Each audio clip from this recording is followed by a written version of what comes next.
Halo sobat semuanya, kembali lagi di channel Katon Felix. Pada kesempatan kali ini kita akan membahas terkait masalah yang dialami anak cerdas.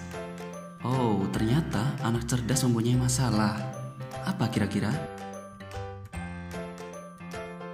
Semua orang tua pasti ingin memiliki anak dengan kepintaran di atas rata-rata.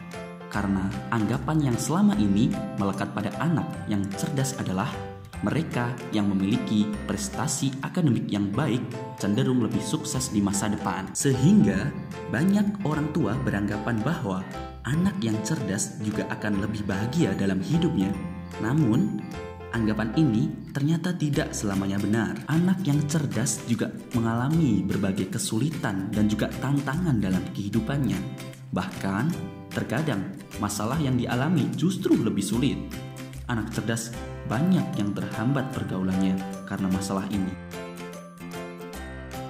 Oke sobat, berikut ini adalah 8 masalah yang sering kali dihadapi oleh anak-anak yang cerdas. Berikut informasinya. Yang pertama, suka hal berbeda.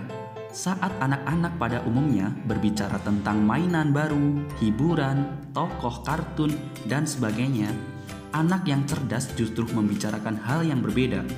Mereka membicarakan hal-hal yang lebih berat, penuh wawasan, logis, dan kadang disertai dengan data atau bukti. Sehingga kadang teman sebaya yang mereka ajak bicara tidak memahami apa yang anak katakan. Hal ini membuat anak merasa kesulitan dalam menemukan teman yang tepat untuk berbagi ide-idenya. Yang kedua, mudah bingung. Menurut sebuah penelitian di tahun 2016, semakin cerdas seseorang, maka semakin mudah pula orang itu menghadapi kebingungan dalam mengerjakan tugas-tugasnya. Hal tersebut terjadi karena anak yang cerdas cenderung mempunyai masalah dalam memprioritaskan ide-ide yang mereka miliki.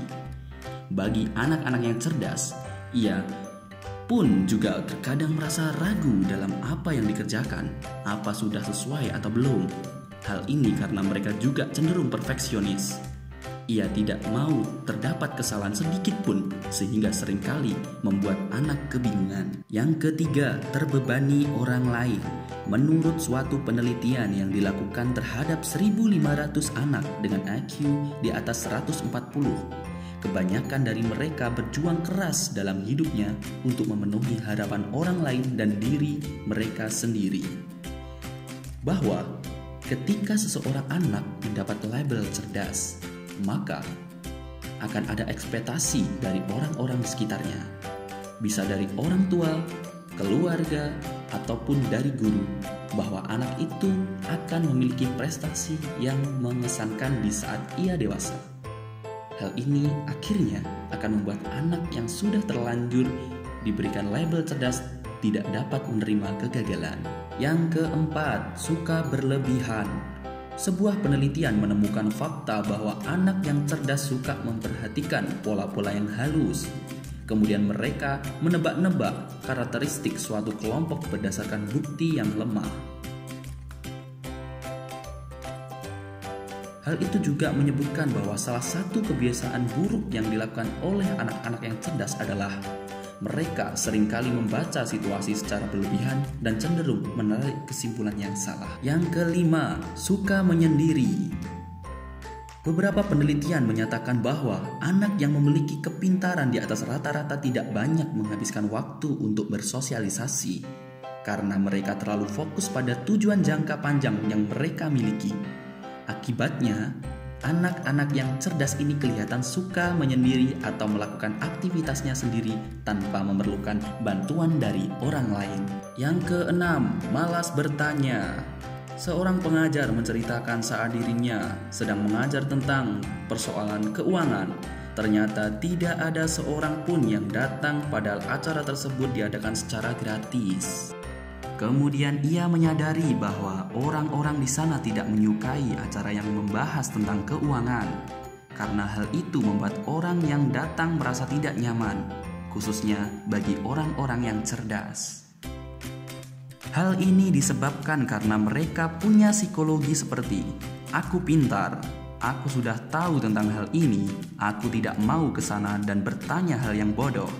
Aku bisa mencari tahu sendiri." Ia pun mengaku prihatin akan hal tersebut. Menurutnya, akan lebih baik jika seseorang jujur pada dirinya sendiri dan akhirnya mau belajar. Yang ketujuh, sulit berteman. Anak yang cerdas selalu proaktif dalam menjalin pertemanan. Ketika mereka bertemu dengan seseorang, mereka ingin sekali berteman dengan orang tersebut. Tapi, anak-anak ini berharap orang lain punya ketertarikan yang sama dengan mereka. Padahal, sulit menemukan teman sebaya yang sama persis dengan yang mereka harapkan. Dan alhasil, anak cenderung mudah kehilangan orang-orang dalam hidupnya karena tidak menemukan kecocokan dengan orang-orang di sekitarnya. Yang kedelapan, perfeksionis. Anak yang cerdas juga selalu berhati-hati dalam mengambil keputusan.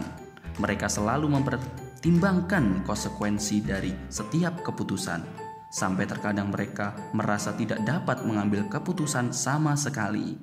Hal ini juga disebabkan oleh sikap perfeksionis dan selalu menganalisa ataupun secara berlebihan. Akhirnya mereka sering jatuh ke perangkap mereka sendiri. Kesimpulannya adalah, anak yang cerdas bukan berarti hidupnya tidak punya masalah, dijamin sukses dan pasti bahagia. Karena anak-anak yang dianggap cerdas juga selalu berusaha keras dalam hidupnya untuk memenuhi ekspektasi dari orang lain atau diri sendiri.